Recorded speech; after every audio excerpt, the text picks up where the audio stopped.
हमारे जो देश में साथी हैं वो 2047 तक भारत को इस्लामिक नेशन बनाना चाहते हैं। PFI का ये डॉक्यूमेंट है, आप सबको पता होगा, नहीं पता तो गूगल करके देखिए, पब्लिकली अवेलेबल डॉक्यूमेंट है। हम इस वीडियो के डिस्क्रिप्शन में इसका लिंक भी देंगे कि कहाँ पर ये आपको अवेलेबल है पूरा पढ़ने के लिए। और पब्लिक डॉक्यूमेंट है, सरकार के पास भी ये डॉक्यूमेंट है PFI का। जब भारत 100 वर्ष का हो तो कब वो कैसे वो पूरा इस्लामिक रूल हो देश के अंदर, ये क्लियर डॉक्यूमेंट है। ठीक है, उनकी पॉपुलेशन बहुत स्केल से बढ़ रही है। 2021 का सर्वे तो नहीं है, मगर 2011 का जो सेंसस सर्वे है डॉक्टर JK बजाज का, वंस अगेन आप संगम टॉक्स पे डॉक्टर JK बजाज की डेमोग्राफिक्स के ऊपर टॉक देखिए, झंझोड़ देगी आपको कि कैसे बदलाव उन्होंने डॉक्यूमेंटेशन करी है of I think 1950s onwards, कि कैसे कैसे पॉपुलेशन चेंज हुई है। हम लव जिहाद के एंडलेस केसेस से जूझते रहते हैं, केरला से लेकर UP, कश्मीर तो खैर अलग ही बात है। हर तरफ, हर कोने कूचे देश में लव जिहाद भोपाल में चलती रहती है। इंदौर की कहानी है जो आपके सामने है, हर जगह ऐसा चल रहा है। कहीं मौलवियाँ, कहीं मौलवी, कहीं ऐसे आम लोग जो लार्ज स्केल पे लव जिहाद को पूरा, आपने देखा ही होगा केरला स्टोरीज़ में कैसा नेटवर्क है। वो ये रियल स्टोरीज़ हैं।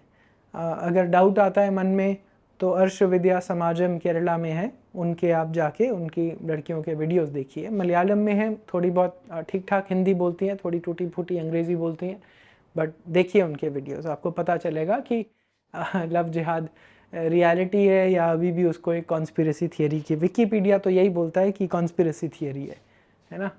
तो ये भी हमारी एक लड़ाई है कि उनको भी बदलाव हो, हम बस यही प्रूव करने में ही लगे रहते हैं।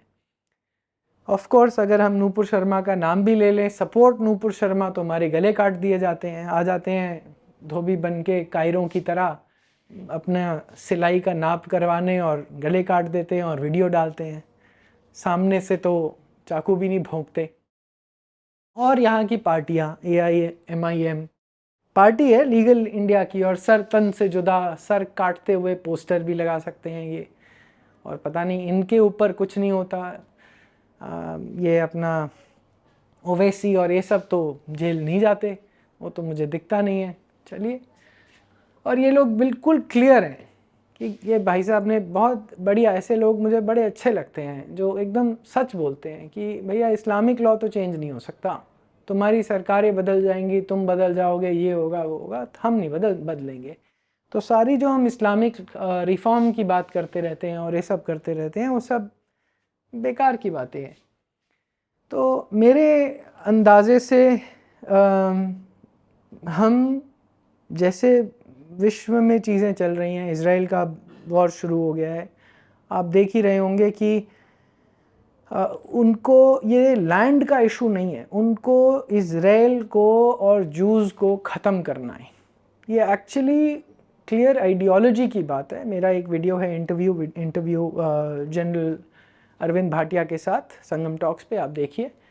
उसमें हमने हमास का डॉक्यूमेंट है पूरा, और आप जाके गूगल कर सकते हैं हमास की आइडियोलॉजी, आपको क्लियर पता चल जाएगा कि उनका कोई लैंड से लेना देना नहीं है। वो लैंड उन्होंने एक बार हथिया लिया था, जो भी 400-500 साल पहले, तो बस वो उनका हो गया। उससे पहले वो किसी का मर्जी हो, चाहे नेटिव पॉपुलेशन का, उसके बाद किसी और का हो, वो कोई फ़र्क नहीं है, उन्हीं का हो गया, ठप्पा लग गया, अब आपको खाली करना है बस।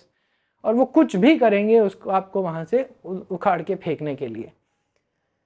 तो विश्व में ऐसी केवल 2-3 जगह ही हैं, थोड़ा डिविएट कर रहा हूँ, बट विश्व में ऐसी 2-3 जगह ही हैं। एक भारत है, एक इज़राइल है, और एक स्पेन है, जहाँ से इस्लाम के ऑक्यूपेशन के बाद उनको वहाँ से थोड़ा खाली कर स्टेट को एक इधर सेक्युलर या नॉन इस्लामिक स्टेट की तरह से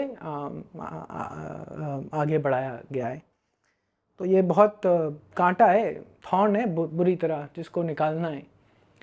तो मेरे विचार में एक सिविल वॉर तो सर्टन है, हम उसकी तरफ बढ़ रहे हैं। और मुझे ये नहीं समझ में आता कि पार्टीशन से कैसे बच जाएंगे आप?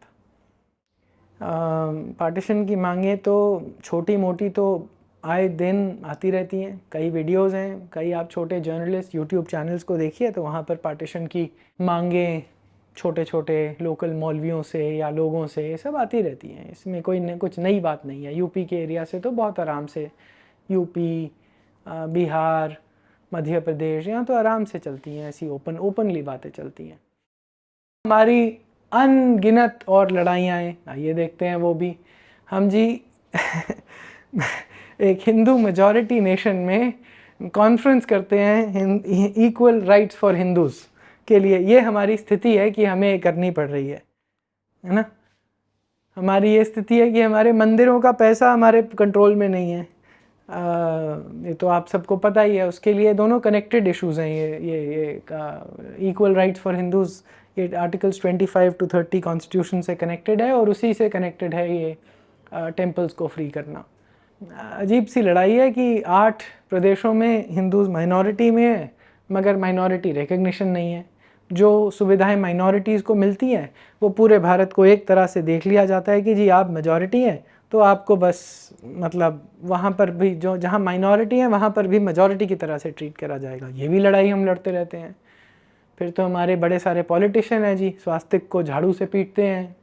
आए दिन हमारे देवी देवताओं के कार्टून बनाते हैं।